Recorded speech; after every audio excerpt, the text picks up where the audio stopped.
Hello welcome back to my channel स्वाक्स kitchen. घर को स्पेशल अतिथि माने जेहेतु आसिछंती तो रेसिपी तो टिके स्पेशल बनिबा दरकार ना।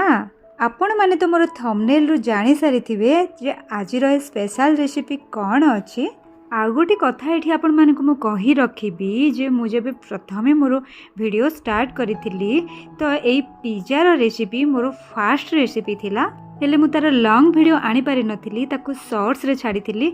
सेथि लागि मु आपण मानक पई स्पेशली आज रो ए पिज्जा रो लॉन्ग वीडियो नै के आछि जेमति आपण माने इजीली घरे दुकान भली पूरा परफेक्ट पिज्जा बनै पारिबे। मु स्टेप बाय स्टेप सब ट्रिक्स आउ टिप्स आपण मानक सहित शेयर करबी तो वीडियो को शेष पर्यंत कंटिन्यू करंतु। तो आउ डेरी न करी चलंतु स्टार्ट करबा आज रो रेसिपी वेज पिज्जा।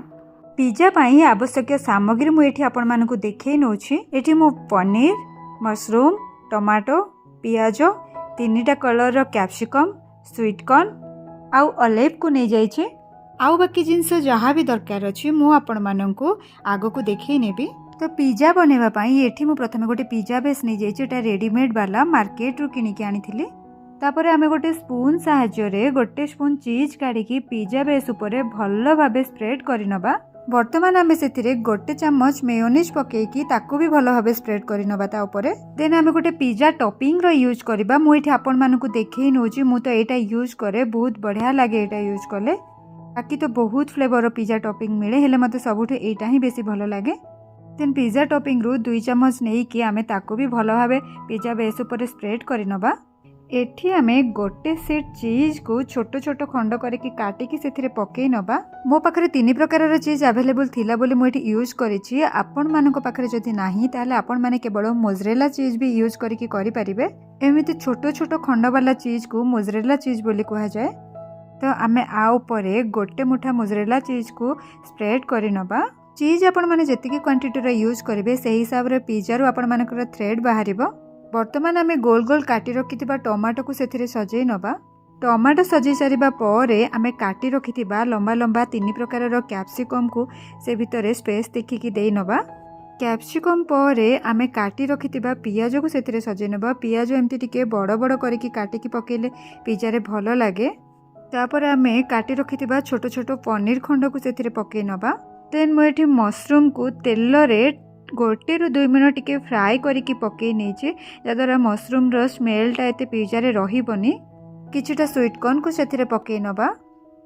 देन आमे ऑलिव को पकेई नबा। ए ऑलिवटा मार्केट रे एमती कटा हेकी ही मिली थाए। एही सब जिंस पकेई सारिबा परे पुनी थरे आमे सेथिरे किछिटा मोजरेला चीज को पकेई नबा। देन टिके लूण स्प्रिंकल करि नबा। फाइनाली आमे चिली फ्लेक्स आउ ऑरेगानो को सेथिरे स्प्रिंकल करि नबा। एटा होछि पिज्जा रो मेन इंग्रेडिएंट। पिज्जा रो प्री हीटिंग स्टेज तो एठी हमर रेडी हे सारिछि। आपण माने लुक देखिकी जानि पारुथिबे जे आज जो पिज्जा केते कोन टेस्टी बनिबो। तो चलंतु वर्तमान आमे ओवन को टिके प्री हीट करि नबा। प्रीहीट पर गोटे साउंड आसीबो। देन ओवन को आमे ओपन करिकी पिज्जा को सेथिरे आस्ते आस्ते करिकी रखी नबा। एठी मु 2टा पिज्जा को बनै नउची सेति में आ गोटे स्टैंड देकी ता ऊपर आमे आ गोटे पिज्जा को रखी नबा। तो वर्तमान आमे ओवन रो डोर टी को क्लोज करिकी तार टेम्परेचर को सेट करि नबा। कन्वेंशन मारिबा परे 180 डिग्री रे आमे मिनिमम 15 रु 16 मिनट ही टेम्परेचर दबा। जेहेतु मुझे 2टा पिज्जा को तल ऊपर करके बनाऊँगी तो आउ 4 मिनट ये एक्सट्रा दे नहीं थी। टेम्परेचर सेट होगा पर आम स्टार्ट बटन को प्रेस करनबा। टाइम सरीबा परे ओवन ऑटोमेटिकली गोटे अलार्म दब एवं से बंद हो आपे आपे। टाइम तो ये आमर हो सारी। डोर को आम बर्तमान ओपन करिकी चलतु ये पिज्जा को गोटे ग्लोव्स पिंधिकी आस्ते आस्ते करके काढ़ी नबा। भीतर टेम्परेचर जेहेतु बहुत अधिका थाए आपण माने जदि खाली हाथ में काढ़े ताले हाथ पूरा पोड़ी जीवो।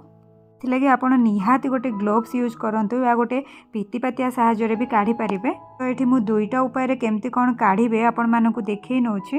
पिज्जा एठी हमर रेडी हे सारी छि। आपण माने देखि पारुथिबे पिज्जा देखि के केते खुशी हे जाउछंदी। ओके तो आज रो ए भेज पिज्जा रो प्रिपरेशन आपण मानकु केमती कोन लागिला मते निहाती जणैबे। एवं पिज्जा बनेबा रे जदि आउ भी किछि डाउट थिबो आपण मानकर ताहाले मते कमेंट जरिया रे निहाती पचारिबे। आज पिज्जा तो पूरा दुकान ठारो आउरी परफेक्ट हे। आपण माने लुक देखिकी भी जानी पारुथिबे। ଏବଂ ମୁଁ ବନେଇଥିବାର ସବୁ ଷ୍ଟେପ୍ ଯଦି ଆପଣମାନେ ଫଲୋ କରିବେ ତାହେଲେ ଆପଣମାନେ ବି ଏମିତି ପରଫେକ୍ଟ ପିଜା ଘରେ ବନେଇ ପାରିବେ। ତ ପୁଣି ଦେଖାହବ ଆଉ ଏକ ନୂଆ ଭିଡ଼ିଓରେ। ଆଜି ପାଇଁ ରହିଲି, ବାଏ ବାଏ।